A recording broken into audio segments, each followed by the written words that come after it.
जाती दुनिया से।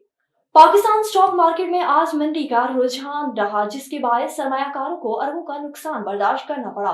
कारोबारी हफ्ते के चौथे रोज पाकिस्तान स्टॉक एक्सचेंज में कारोबारी रोज का इत्माम मंफी जोन में हुआ, जिसके बायस 100 इंडेक्स 620 पॉइंट्स कमी के साथ 85,585 पॉइंट्स पर उबूर कर गया।